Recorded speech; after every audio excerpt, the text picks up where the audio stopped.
Salut à tous et bienvenue sur notre plateforme où nous offrons à chacun un espace pour partager des histoires de vie marquantes, pleines de défis et de dilemmes.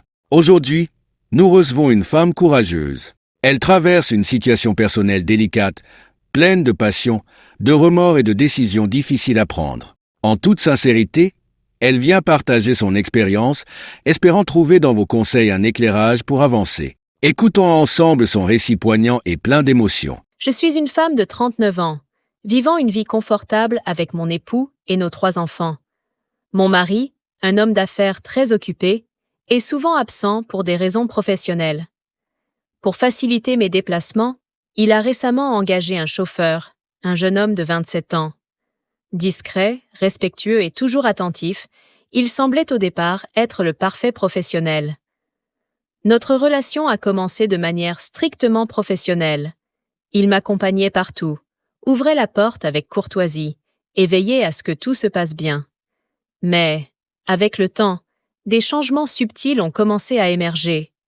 Ses compliments ont évolué, devenant plus directs, et son regard semblait exprimer quelque chose de plus profond. Un jour, alors qu'il me conduisait à un rendez-vous, il a emprunté une route différente, expliquant qu'il s'agissait d'un raccourci. Nous avons fini sur une voie déserte, entourée de végétation, loin de toute agitation. Il s'est arrêté, s'est tourné vers moi et a avoué ce qu'il ressentait, une admiration qu'il ne pouvait plus contenir. Je savais que ce moment marquait un point de bascule, mais je n'ai pas trouvé la force de mettre un terme à la situation. Ce qui devait être une relation professionnelle a pris un tournant inattendu. Ce jour-là, dans la voiture, tout a changé. Il s'est mis à me déshabiller tout le corps, me caresser les seins et m'a bien léché le Jessica. Son plantain m'a fait crier lourdement, mais j'étais aux anges. Nos échanges ont franchi une limite, et ce qui aurait dû rester une ligne interdite est devenu une série de rencontres clandestines. Depuis, chaque trajet est devenu une occasion de se retrouver à l'écart, dans des endroits isolés où personne ne pourrait nous voir.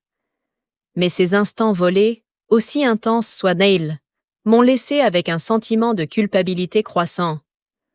Aujourd'hui, une réalité difficile s'impose à moi. Cela fait 3 mois que je n'ai pas vu mes règles. Initialement, je pensais qu'il ne s'agissait que d'un retard passager. Mais un test de grossesse m'a confirmé hier ce que je redoutais. Je suis enceinte.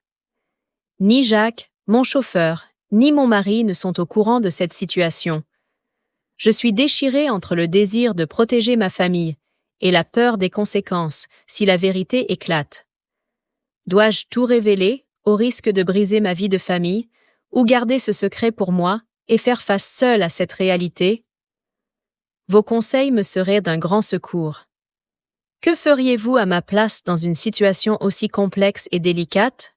Un grand merci à notre invité pour avoir eu le courage de partager son histoire avec nous. C'est une situation très délicate, et voici ce que je pense. Face à une telle complexité, il est essentiel de prendre un moment de recul pour évaluer les priorités.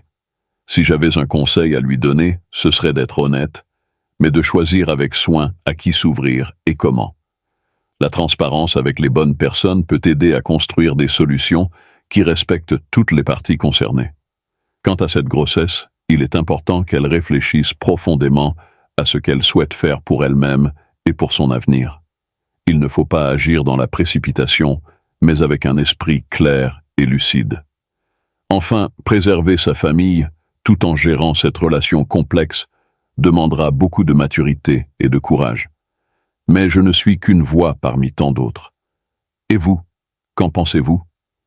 Quels conseils donneriez-vous dans une telle situation? Vos avis pourraient vraiment lui être d'une grande aide. Alors, partagez vos pensées et vos conseils dans les commentaires, toujours avec respect et bienveillance. Merci d'avoir écouté cette histoire avec attention et rendez-vous très bientôt pour une nouvelle discussion.